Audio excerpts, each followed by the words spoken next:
¿Qué tal amigos y clientes? Les agradecemos su participación en este cápsula que hemos preparado para ustedes, en donde vamos a abordar básicamente los cambios que identificamos como importantes de la iniciativa de reforma fiscal que fue presentada a principios del mes de septiembre con la versión final que recién fue aprobada en el Congreso. En esta ocasión vamos a compartir esta información Brenda García, que es nuestra socia de política fiscal, y su servidor Carlos Sorel Martínez, que me encargó de la parte de análisis técnico fiscal en la firma. Y Brenda, no sé, para abrir boca, ver o platicar un poquito con nuestros amigos, clientes, aquellos temas que tuviste durante todo este proceso de discusión que tuvieron mucho análisis mediático, que estuvieron en los periódicos, en los medios, y que finalmente no pasaron, que hubo ahí una análisis que hicieron tanto diputados como senadores y que no fueron aprobados finalmente. ¿Cuáles destacarías entre los pocos que fueron eh, eh, eliminados de la versión final?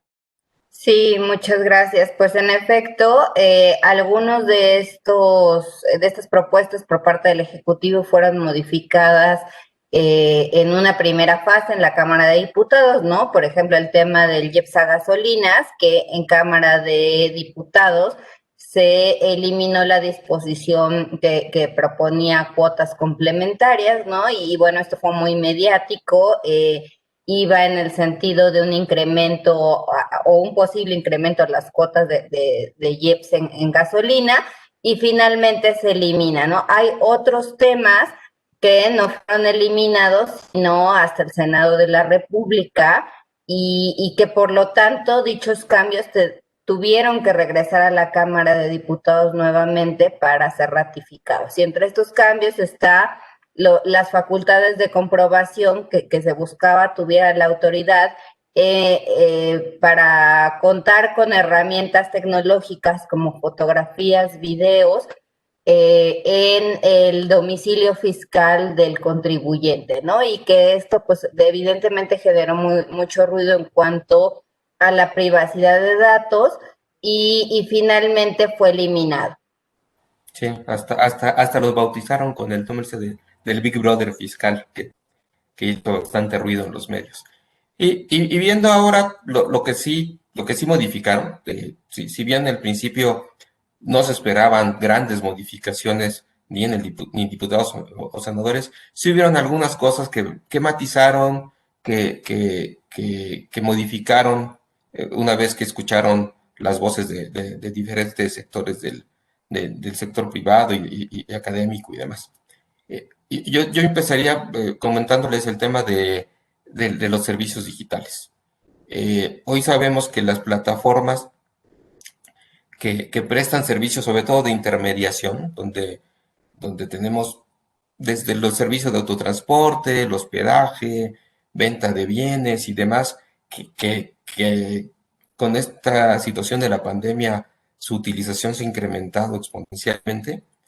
eh, tenían un tema ahí administrativo un poquito engorroso y complejo, porque estas plataformas, al proporcionar esa labor de intermediación a personas físicas mexicanas, les tenían la obligación no solamente de cobrarles un IVA por sus servicios de intermediación, sino también retenerles tanto impuesto sobre la renta como IVA por esas actividades.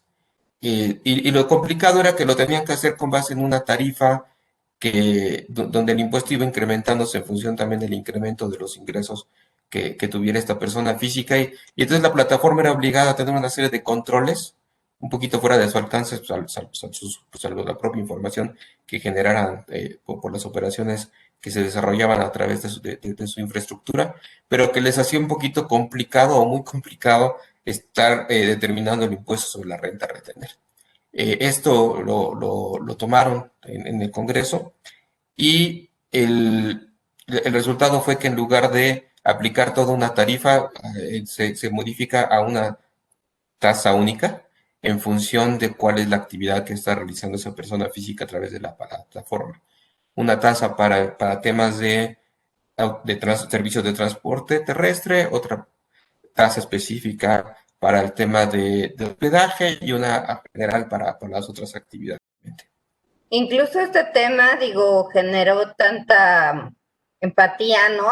Tanto en diputados como en senadores, que no solo los diputados buscaron una tasa fija, sino que los senadores redujeron esas tasas, ¿no? Entonces creo que, como bien dices, todo esto fue más bien en el contexto de la pandemia, en donde pues muchos de nosotros dependemos ahorita para el trabajo y la escuela de estas plataformas digitales.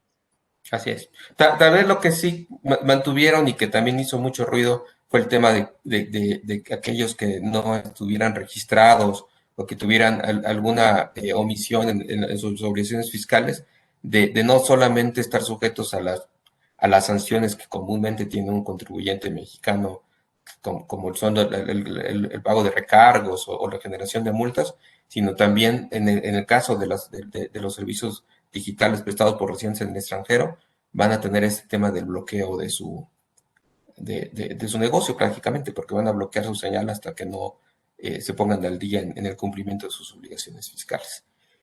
Y de la mano de esto está el tema del pago de derechos por el uso goce del espectro radioeléctrico. Se incorporaron por ahí nuevos derechos. También hubo mucha discusión y en los medios ya que esto podía ser motivo de que se incrementaran los precios en el uso de Internet o en el uso de los celulares. Y si bien sí hubo modificaciones respecto a esos derechos originalmente propuestos, también para unas determinadas eh, eh, eh, tamaños de espectros se va a implementar no de forma inmediata.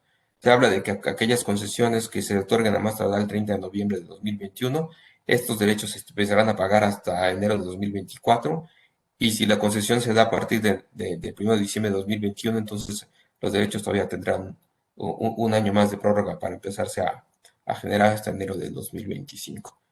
No sé qué tanto visten de la discusión, Brenda, en el Congreso. Sí, pues digo, creo que los señalamientos fueron en el sentido de cuál pudiera ser el impacto de este incremento en los derechos, no solo en el consumidor, sino en el desarrollo tecnológico que pudiera tener México para llegar a la 5G, ¿no? Y finalmente, creo que en el corto y mediano plazo veremos si en efecto tiene un impacto o no en este sector, sobre todo en aquellas empresas pues que estaban buscando crecer en este nicho en particular. Sí, y que se hablaba mucho en los medios que encarecería el uso de Internet o de los celulares, ¿no? Que al Así es. final creo que se tamizó. Eh, Pasando al impuesto de la renta, que hay dos puntos que cambiaron y que uno que ni siquiera venía en la iniciativa y otro que nada más dieron algún plazo que con toda razón de existir para poder cumplir con las nuevas reglas. En el caso de donatarias, hay un cierto tipo de asociaciones, sociedades civiles, sobre todo los que se dedican a temas ambientales, de preservación de fauna, de flora, que por lo menos en la exposición de motivos argumentan que estaban haciendo actividades lucrativas similares a lo que pasaba hace unos años con las escuelas y con la finalidad de acotar o de tener un mayor control y transparencia de sus operaciones.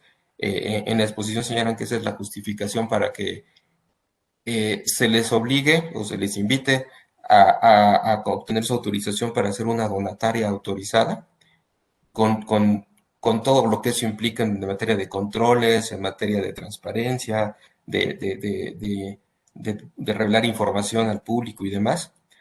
Y si de no ser, de obtener la autorización para hacer una tarea autorizada, la consecuencia va a ser que en lugar de ser una persona que goce de un régimen fiscal como una entidad sin fin de lucro, a una persona moral común y corriente con sus obligaciones de pago de impuestos. Inicialmente se estaba pensando que esto entrara en vigor a partir de enero del 2021 y de no tener la autorización para esa fecha empezar a tributar conforme a la título de personas morales. Se cambió y se dio un plazo de 6 meses para lograr la obtención de esta autorización, de tal forma que que si a más tardar el 1 de julio de 2021 logran obtener esta autorización, pues van a continuar con su régimen actual, solo con las obligaciones adicionales de una donataria. Lo que sí llama la atención es que el transitorio que otorga estos 6 meses eh, no establece algún régimen transitorio para aquellas que no obtengan de la autorización por decisión propia, por complicaciones en el proceso y demás, porque se habla de varias miles por lo menos, eso señalan en exposición de motivos. Y entonces aquellas que el 1 de julio no tengan la autorización y que tengan que pasar al título 2, va a resultar que en el 2021, la mitad del año, estarían sujetos a unas obligaciones como una entidad no lucrativa y la siguiente mitad del año como una persona moral normal. eh, y al final, cuando quieran presentar su declaración anual, sus pagos de impuestos y demás, pues va a haber una serie de temas que habrá que ver. Seguramente habrán reglas que vayan a emitir para poder este, definir cuáles obligaciones y cómo las van a cumplir en este 2021. Y que también este fue un tema muy discutido en el Congreso, ¿no? De estas nuevas regulaciones que pues van a imponer mayor carga a las donatarias en cuanto a cumplimiento y transparencia. Y digo, por el otro lado, ¿no? Está el argumento de que pues como está el régimen ahorita, hay huecos, ¿no? Que permiten ahí que pudiera haber una afectación al fisco y finalmente, pues no hubo grandes cambios, como dices, en materia de donatarias, aunque sí hubo muchos cuestionamientos, salvo este transitorio que, bueno, ayuda, ¿no? Finalmente a que se transite de un título a otro. Sí, y creo que ahí el tema más controvertido fue esta posibilidad de perder la autorización si más del 50% de los ingresos no provienen de las actividades de su objeto social, independientemente que los recursos los estén utilizando para los fines altruistas o los fines de su objeto social. Creo que eso fue una de las discusiones más álgidas, porque la justificación de las donatarias es que independientemente de la fuente de sus ingresos, lo están utilizando para su actividad, no para... Exacto, que lo importante es el destino y no la fuente de ingresos.